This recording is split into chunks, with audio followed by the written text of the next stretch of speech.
જો મિત્રો મજામાં હવે જુઓ ઘણા દિવસથી તમારી બધાની મને એવી કોમેન્ટ્સ આવે છે કે સર અમને છે ને જીકે માટે કંઈક હેલ્પફુલ થાવ અથવા જીકેમાં કંઈક કરાવો. તો એવા વિદ્યાર્થીઓ માટે થઈને આપણે અત્યારે આ એક પેપર સરસ મજાનું ઓરિજિનલ પેપર છે. પહેલી વસ્તુ તો બરાબર છે, ક્યારે પૂછાયું તો તમારી સ્ક્રીન ઉપર આપ જોશો 1, 2, 3 ચોથી લાઇનમાં લખ્યું છે 22/8/2022ના રોજ સવારે 9 થી 10:30ની શિફ્ટની અંદર આ પૂછાયેલું પેપર છે. એટલે તમને તો પહેલાં ઓરિજિનલ પેપર જોવા મળશે, સાથે સાથે આ પેપરની PDF પણ તમને ફ્રીમાં આપી દઈશ. એટલે આખું પેપર ફ્રીમાં મળી જશે, બરાબર છે. એટલે કોઈ પણ ચર્ચા કર્યા વગર પહેલાં આપણે પ્રશ્નથી જોઈએ, પછી આગળ વાત કરતા જઈએ કે શું શું કેવું તમને જોવા મળે છે.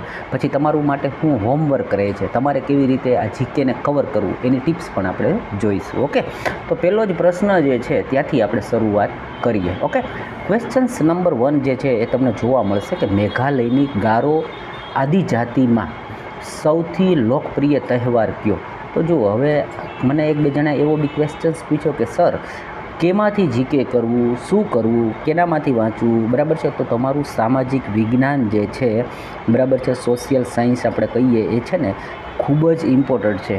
મેં જે પ્રશ્ન જોશો ને એટલે તમને આઈડિયા આવશે. જો જે લોકોએ વાંચ્યું છે એને ખ્યાલ આવી જશે કે ભાઈ 8મું 9મું 10મા ધોરણનું સામાજિક વિજ્ઞાન છે ને બહુ હેલ્પફુલ થશે તમને, બરાબર છે. હવે એક ભાઈ એવું પૂછ્યું કે સર એના માટે કયું ચેપ્ટર વાંચવું? મિત્રો, હું તમને ચેપ્ટર તો ના કહી શકું કે ભાઈ આ ચેપ્ટરમાંથી જ આવશે, કારણ કે આખી બુક્સ ગવર્મેન્ટે બનાવી હોય, મહત્ત્વની જ હોય ને, એટલે બધા ચેપ્ટર સારા જ હોય છે, બરાબર. આપણે કોઈને ફોકસ ના કરાવી શકીએ કે ભાઈ આ જ ચેપ્ટર, અને મેં એવું કીધું ને એમાંથી ના આવે ને બીજામાંથી આવે, તમે ઘોડો થાવ. જો સાહેબ તમે કીધું એ વાંચ્યું ને આવ્યું નહીં. ઓકે, તો હવે જોઈએ. આપણે પૂછે છે મેઘાલયની ગારો આદિજાતિઓ છે એમાં સૌથી લોકપ્રિય તહેવાર કયો? બધામાં આન્સર ટીક કરેલા છે. આ જ્યાં જરૂર લાગશે ત્યાં હું સમજાવીશ, બરાબર. તો આ છે ને આપણો એક ક્વેશ્ચન, શું કહેવાય કે એક ચેપ્ટર આવે છે, માનવનો ઉદ વિકાસ. આ ટાઈપનો પ્રશ્ન જે છે આ એમાંથી પૂછવામાં આવેલો છે. અને વાંગલા ઉત્સવ એટલે એમાં છે ને દરેક જાતિઓ વિશે, મનુષ્યની બધી જાતિઓ, એના વિકાસ અને એની સાંસ્કૃતિક વારસો અને જીવનશૈલીને આ બધું આપેલું છે. એમાંનો આ પ્રશ્ન છે. એટલે થોડી ઘણી ટિપ્સ જ્યાં જરૂર હશે ત્યાં હું તમને સપોર્ટ કરતો જઈશ. પછીનો પ્રશ્ન છે છોટા નાગપુર ઉચ્ચ સમતલ પ્રદેશ નીચેનામાંથી કયા ભારતીય રાજ્યમાં જોવા મળે છે? તો આ જે ક્વેશ્ચન્સ છે ને, બરાબર છે, એ ભૂગોળના જે આપણે એમ કહીએ ને કે ભાઈ ભૂમિ પ્રદેશો, આવો એક એવો પાઠ આવે છે, એમાંનો પ્રશ્ન છે, બરાબર. એટલે તમને જો બાજુમાં બુક પેન લઈ લો છો ને તો એમ કહું કે ડબલ મહેનત નહીં થાય. તમે છે ને બાજુમાં લખતા જાઓ કે એક પ્રશ્ન નંબર 1 છે એ કયા પ્રકારનો આવ્યો, એટલે કે કયા ટોપિકમાંથી આવ્યો, બરાબર. તો કે ભાઈ આદિજાતિઓના ઉત્સવમાંથી આવ્યો, એટલે તમારો ટોપિક ક્લિયર થતો જશે. બીજો પ્રશ્ન જોયો તો કે ભાઈ ભૂગોળની અંદરથી છે ને ઉચ્ચ પ્રદેશો, એટલે કે ભાઈ જમીન અને પ્રદેશોમાંથી પ્રશ્ન આવ્યો. તમારું એક મટીરિયલ બાજુમાં તૈયાર થતું જશે. કદાચ મારી સલાહ યોગ્ય લાગે તો આપ આવું કરી શકો છો. ઓકે, ક્વેશ્ચન્સ નંબર 3 જોઈએ કે ભારત સરકાર દ્વારા ગ્રામીણ બેંક અધિનિયમ કયા વર્ષમાં પસાર કરવામાં આવ્યો? તો જો હવે એક ચેપ્ટર આવે છે, એની અંદર તમને GDP કેમ મપાય, BPL યાદી જે છે એ કઈ રીતે બને, કઈ આવક મર્યાદા છે એને શહેરી માટે BPLમાં માન્યતા છે, કઈ આવકથી નીચે છે તો એને ગ્રામ્ય લેવલે, બરાબર છે. આવો એક પાઠ આવે છે, એના અંદરથી આ પ્રશ્ન જે છે એ પૂછો. એટલે હું તમને બધું કહેતો પણ જઈશ. તમારા માટે આ વિડીયો છે ને ખૂબ જ સરસ હેલ્પફુલ થશે. જેને કિંમત છે ને કદર છે એની હું વાત કરું છું. ઓકે, તો જુઓ આના અંદર શું કીધું કે ભાઈ ભારત સરકાર દ્વારા પ્રાદેશિક ગ્રામીણ બેંક, તો આ છે ને એ કે ગ્રામીણ લોકોના ઉત્થાન માટે સરકારે શું કર્યું, આવો એક ટોપિક આવે છે. એના અંદર તમને આ પ્રશ્ન જોવા મળી જશે, તો કે 1976ની અંદર.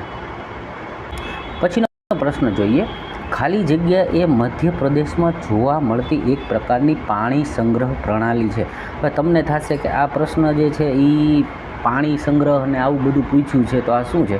તો છે ને જળ સ્ત્રોત અને એના બચાવ માટે આપણે શું કરી શકીએ? ધોરણ 10ની અંદર આઈ થિંક આ લાસ્ટમું ચેપ્ટર છે.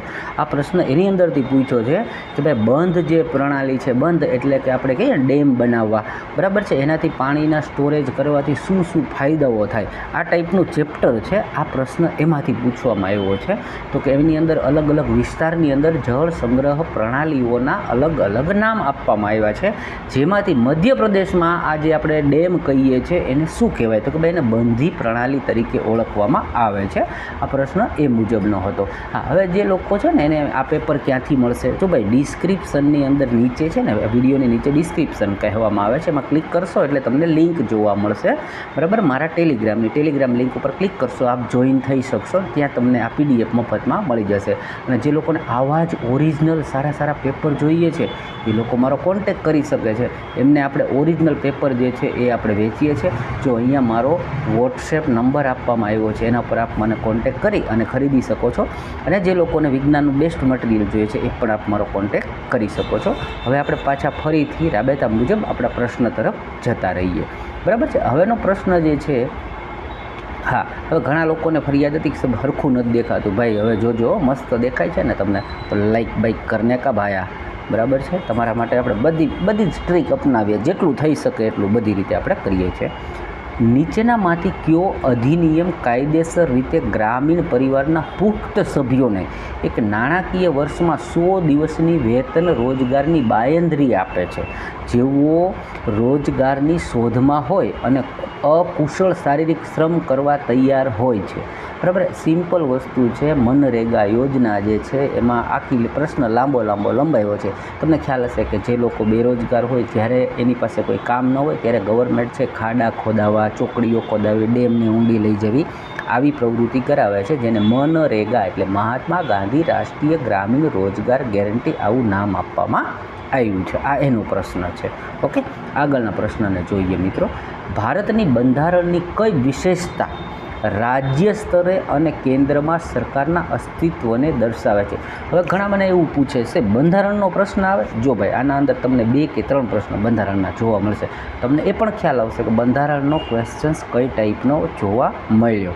ઓકે, તો એને પણ આપણે લઈ લઈએ. આખું પેપર જ લઈ લીધું છે, બધા પ્રશ્ન તમને જોવા જશે અને આમ નિરાશ થઈ જશે. ચાલો, આપણને જે શંકા કુશંકા હતી ને એ આપણા માટે ટોપિકનું લિસ્ટ તૈયાર થઈ જાય છે.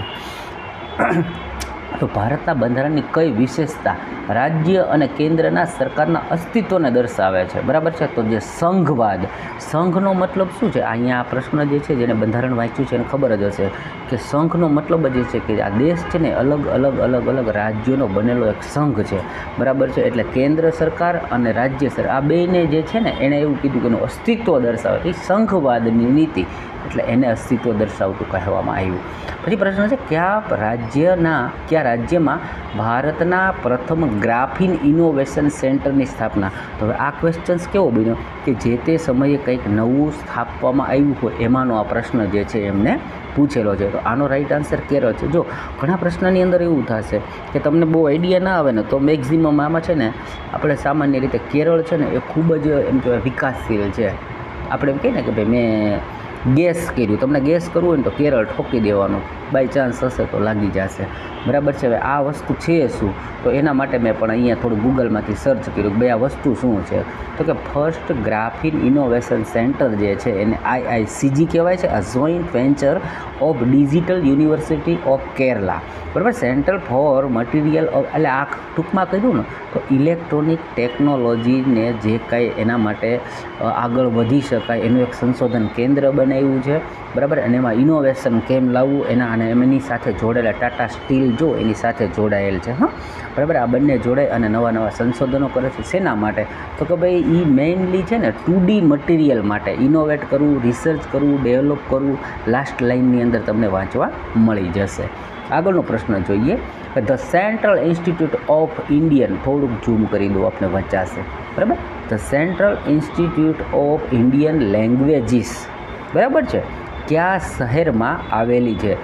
લેંગ્વેજ ઉપરનું જ આખું ઇન્સ્ટિટ્યૂટ છે અને એ સેન્ટ્રલ લેવલે બનાવ્યું છે. અને એનો ક્વેશ્ચન એટલે કે ગવર્મેન્ટ છે ને એ ભાષાઓને પણ મહત્ત્વ આપે છે, બરાબર છે. એટલે એને રિલેટેડ ક્વેશ્ચન્સ લઈ લીધો છે. તો મૈસૂરની અંદર તમને આ જોવા મળશે. પછીનો પ્રશ્ન છે જુલાઈ 2022. તો હવે જુઓ, આ પરીક્ષા 22માં થઈ હતી તો એને અનુસંધાને ક્વેશ્ચન્સ પૂછ્યા. આપણે 25માં થશે તો આપણે 2025ને ધ્યાને લઈને ટોપિક્સ તૈયાર કરવાના રહેશે મિત્રો. જુલાઈ 2022 સુધીની માહિતી અનુસાર નીચેનામાંથી કયા રાજ્યએ ભરોસા કેન્દ્રો સ્થાપ્યા જે જાતીય સતામણી અને હિંસાનો ભોગ બનેલ મહિલાઓ અને બાળકોની સહાય માટે વન સ્ટોપ સુવિધા આપે છે? તો આ તેલંગાણા રાજ્ય હતું ને એણે આવું કદમ ઉઠાવેલું. તો જુઓ, તમને એવું લાગે અત્યારે 2025માં કોઈ સરકારે આવી કંઈક નવી વસ્તુઓ સ્ટાર્ટઅપ કરી હોય તો એને તમે અચૂકથી તૈયાર કરજો મિત્રો. પછી વાત કરીએ કે કાયદા વિષયક બાબતો પર રાજ્ય સરકારને સલાહ આપવાની અને કાયદાના રૂપની બીજી ફરજો બજાવવા માટેની વહીવટી સત્તા કોની પાસે છે? ધેટ્સ બંધારણનો ક્વેશ્ચન્સ, બરાબર છે. અને જે એમ કહેવાય કે ભાઈ પદ અને પદાધિકારીમાંથી પણ આ પ્રશ્નને તમે લઈ શકો છો. તો આ જે કામ છે એડવોકેટ જનરલનું હોય છે, રાજ્ય સરકારને સલાહ આપવાનું. હવે અહીંયાથી એક પ્રશ્ન બને છે, તો કેન્દ્ર સરકારને સલાહ આપવા માટેનું પદ જે હોય એ કયું હોય છે? આપ મને કોમેન્ટની અંદર અચૂકથી જણાવશો, બરાબર. નવો પ્રશ્ન લઈએ. ખાલી જગ્યામાં યોજાયેલી world race walking team championship 2022માં મહિલાઓની 20 કિલોમીટર રેસ વોક ઇવેન્ટમાં ટીમને બરાબર છે ટીમ કેટેગરીમાં ભાવના જાટ, રવીના અને મુનિતા પ્રજાપતિના સંયુક્ત પ્રયાસે ભારતને કાંસ્ય ચંદ્રક જીતાવ્યો, બરાબર છે. તો હવે ક્યાં આ યોજાયેલી હતી વર્લ્ડ રેસ વોકિંગ ટીમ, બરાબર છે, એની ચેમ્પિયનશિપ, એનો ક્વેશ્ચન છે. એટલે તમારા માટે એ બી તૈયાર થઈ શકે કે ભાઈ કઈ કઈ ચેમ્પિયન્સ ટ્રોફીઓ યોજાઈ અને ક્યાં ક્યાં યોજાઈ, અને એની અંદરના નામ બી પૂછી લીધા છે, બરાબર છે. તો તમારા માટે આ બી ક્વેશ્ચન્સ બનશે કે આવું આવું શું થયું 2024ના એન્ડમાં યા તો 25માં, જેને આપ તૈયાર કરી શકો છો. અહીંયા આન્સર જે છે એ ઓમાન બને છે, બરાબર. પછીનો પ્રશ્ન જોઈએ કે નીચેનામાંથી કયો પવિત્ર ગ્રંથ બૌદ્ધ ધર્મ સાથે સંબંધિત છે? બહુ ઇઝી પ્રશ્ન છે. અને આ બે એવા સંપ્રદાયો છે, બૌદ્ધ સંપ્રદાય અને જૈન સંપ્રદાય, કે એમાંથી તમને પ્રશ્ન અચૂક આવતા હોય છે. તો આ સંપ્રદાયને રિલેટેડ તમારી પાસે જેટલું મટીરિયલ્સ અવેલેબલ હોય અથવા જેટલું કવર કરી શકો અચૂકથી કરજો મિત્રો. અહીંયા આન્સર જે છે એ ત્રિપિટકમ, બરાબર. હવે આ ત્રિપિટક જે છે ને એ ત્રિપિટકના પણ 3 અલગ અલગ ગ્રંથોનું નામ છે. અભિનવ પિટક, બરાબર. તો હું આશા રાખું કે તમે 3 ગ્રંથના નામ જે છે ને એ પાકા કરજો, કારણ કે ક્વેશ્ચન એવો બનશે કે આવેલા ત્રિપિટકમાંથી નીચેનામાંનું કયું આવતું નથી. 3 સાચા હશે, બરાબર, અને 1 ખોટું હશે. અને એમાંથી ડીપમાં પ્રશ્ન એવો પણ લઈ જાય છે કે આ પીટકની અંદર કઈ વસ્તુ આપેલી છે, આ પીટકની અંદર કઈ આવેલી છે, અને છેલ્લે કયો પીટક રચાયો, પ્રથમ કયું પીટક રચાયું, આવા પ્રશ્ન રેલવેએ પૂછેલા છે. જરૂર લાગશે ત્યાં હું તમને સજેસ્ટ કરતો જઈશ મિત્રો. ઓકે, નેક્સ્ટ પ્રશ્ન જોઈએ. બ્રહ્મો સમાજના નેતા તરીકે રાજારામ મોહન રોયની તરત પછી કોણે પદભાર સંભાળ્યો હતો? બરાબર, આ ઇમ્પોર્ટન્ટ ક્વેશ્ચન છે. આ જે એમ કહેવાય ને બ્રહ્મો સમાજ જે છે એ બહુ મોટું એવું સમાજમાં ક્રાંતિનું કાર્ય કરેલું. આવી જેટલી સંસ્થાઓ થઈ ગઈ, બરાબર છે. જો તમે ઇતિહાસને વ્યવસ્થિત ભણો ને, હવે હું નથી ભણાવતો પણ હું એક વખત બહુ જોરદાર રીતે ભણાવતો એવું મને લાગે છે, કદાચ હોઈ શકે છે, બરાબર છે. ત્યારે હું છે ને આ ચેપ્ટરો જે છે કે દેશની અંદર એક ક્રાંતિ આવી, બરાબર છે, અને એ ક્રાંતિની અંદર સમાજને અને દેશને સુધારવા માટે મોટા મોટા સુધારકો થયા, અને એ શું કામ માર્કેટમાં આવ્યા ને એણે આવું શું કામ કર્યું, બહુ ઇમ્પોર્ટન્ટ હોય છે. વાંચો ને તો મજા આવી જાય એવું છે. અને એમાંથી આ પ્રશ્નો આવશે, બરાબર છે. એનો આ ક્વેશ્ચન્સ પૂછેલો છે. દેવેન્દ્રનાથ ટાગોર જે છે એમણે એના તરત પછી પદભાર સંભાળેલો. ઓકે, ક્વેશ્ચન્સ આગળનો જોઈએ કે જાન્યુઆરી 2022માં વિજ્ઞાન અને ઇજનેર ક્ષેત્રે પદ્મભૂષણ પુરસ્કારથી કોને સન્માનિત કરવામાં આવ્યા છે? તો ત્યારે એ લોકોએ એ વખતના પદ્મભૂષણો અને પદ્મવિભૂષણોને યાદ કરેલા છે. આપણી ફરજ આવે છે કે નેક્સ્ટ અત્યારના જે કંઈ પદ્મભૂષણો હોય, પદ્મશ્રી હોય, એને તમે વાંચી તૈયાર કરી શકો મિત્રો. નીચેનામાંથી કયું લક્ષણ રણ સાથે સંબંધિત નથી? બરાબર, તો આપણા ભૂમિ પ્રદેશોનો પણ એક પાઠ આવે છે, એના અંદરથી તમને આ ક્વેશ્ચન્સ પૂછવામાં આવ્યો છે કે ભાઈ અર્ધચંદ્રાકાર ઢૂંવા જે છે ને એ રણ સાથે હોતા નથી. આવા ઢૂંવા કેની સાથે હોય છે? જેને ખ્યાલ હોય તો કોમેન્ટની અંદર અચૂકથી મને કહેજો, જેથી બીજા સ્ટુડન્ટને પણ ખબર પડે કે આ ક્વેશ્ચન્સ જે છે એ કદાચ ફેરવીને પૂછે કે અર્ધચંદ્રાકાર ઢૂંવા ક્યાં જોવા મળે, તો કોકને ખબર પડવી જોઈએ ને માટે. બરાબર મિત્રો, તમે છે ને ખાલી અપેક્ષાઓ નીચે કોમેન્ટ કરી દો, આ જોઈએ તે જોઈએ, પણ જોવાવાળા માત્ર લાઈક નથી કરતા, બરાબર છે. થોડુંક લાઈક કરો, બીજા વિદ્યાર્થી સુધી આપણો વિડીયો જે છે પહોંચે અને થોડો વ્યૂ વધે. એમાં કોઈ ફાયદો નથી, તમારા જેવા બીજા વિદ્યાર્થીઓને જ ફાયદો છે. આપણે કરેલી મહેનત બરાબર છે. મારે તો અડધી કલાકનો વિડીયો બનાવવાની મહેનત થઈ, પણ એ મહેનત જે છે હજારો સુધી પહોંચે તો તમને વાંધો શું છે? બધાને પહોંચાડો. આગળનો પ્રશ્ન જોઈએ. નીચેનામાંથી કયો શબ્દ દરિયાઈ વાતાવરણમાં જળવાયુ પરિસ્થિતિનો સંદર્ભ આપે છે, જેના પરિણામે જલજ ભાગ સમયાંતરે ગરમ થાય છે? બે શબ્દ હોય, અલ નીનો અને લા નીનો. બરાબર છે. તો જુઓ, લા નીનો નીચે ઓપ્શન છે અને અહીંયા આપણો રાઈટ આન્સર છે અલ નીનો. અલ નીનો છે ને એ ગરમ સમય વસ્તુ દર્શાવે છે. બની શકે કે લા નીનો પૂછે તો એ ઠંડી વસ્તુઓ, ઠંડા પવનોનો સમય દર્શાવશે. ઓકે, આગળનો પ્રશ્ન જોઈએ મિત્રો. ભારતીય સેનાએ મિસાઇલોની બનાવટ અને પુરવઠા માટે કોની સાથે બરાબર ₹3,3131 લઈ લઈએ બરાબર 3,131.82 કરોડના કરાર પર હસ્તાક્ષર કર્યા હતા? તો ભારત ડાયનેમિક્સ લિમિટેડ, એટલે જો આવી ભારતીય આવી જે સંસ્થાઓ છે કે જેનું ભારતના અવધાનમાં, એના વિકાસમાં અને આવું આપણે એમ કહીએ ને કે ભાઈ સંસાધનો વિકસાવવામાં, કંઈક નવું ડેવલપ કરવામાં જેનું સારું એવું યોગદાન છે, આ પૂછે બી પડલે ના મેરે દોસ્તો, એ પણ તમને હેલ્પફુલ થશે જ. પછીનો પ્રશ્ન લઈએ. ભારતીય સેનાએ અમારા ખ્યાલથી 2 વાર લેવાઈ ગયો કે હા, ઓકે, 2 વખત આવી ગયો છે. પ્રશાંત ચંદ્ર મહાલનોબિસે નીચેનામાંથી કોની સ્થાપના કરી હતી? બરાબર છે. તો આ ઇન્ડિયન સ્ટેટિસ્ટિકલ ઇન્સ્ટિટ્યૂટ. હવે જે સ્ટેટિસ્ટિક જે છે ને એ તમને ખ્યાલ હોય તો એક સબ્જેક્ટ આવે કોમર્સની અંદર. બરાબર છે. તો દેશની અંદર નાણાકીય વસ્તુઓ જે છે બરાબર, અકાઉન્ટિંગ છે, એ બધાની અંદર સારું એવું તમે કેવી રીતે ડેવલપ કરી શકો એના માટેની આખી આ સંસ્થા છે. અને જો હું ના ભૂલતો હોય ને તો આઈ થિંક આ કલકત્તાની અંદર આવેલી છે.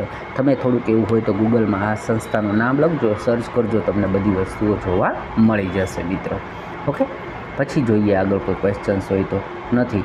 મારા ખ્યાલથી મેં આના અંદર 95મો પ્રશ્ન, એટલે આના અંદર 20 કે 21 પ્રશ્નો જ આવેલા છે. 21 પ્રશ્ન લઈ લીધા છે. જોઈએ તમારો રિસ્પોન્સ કેવો મળે છે તો પછી મને બી ખબર પડે. કારણ કે મારે બી ટાઈમ, જો કાલ મેં સ્ટેટસ મારું જોશો તમને ખબર છે, સવારની બેચમાં જ મારે 50 સ્ટુડન્ટ છે, એના પછીની 11 વાગ્યાની બેચમાં બી 50 સ્ટુડન્ટ છે, બપોર પછી 200 સ્ટુડન્ટ, 300-400 સ્ટુડન્ટ આખો દિવસ હું ભણાવું છું.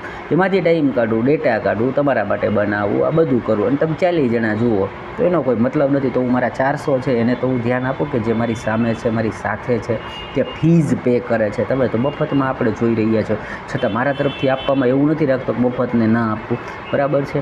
તો બી તમે લોકો લાઈક નથી કરતા, શેર નથી કરતા, કોમેન્ટની અંદર કોઈ પૂછ્યું એના જવાબ નથી આપતા.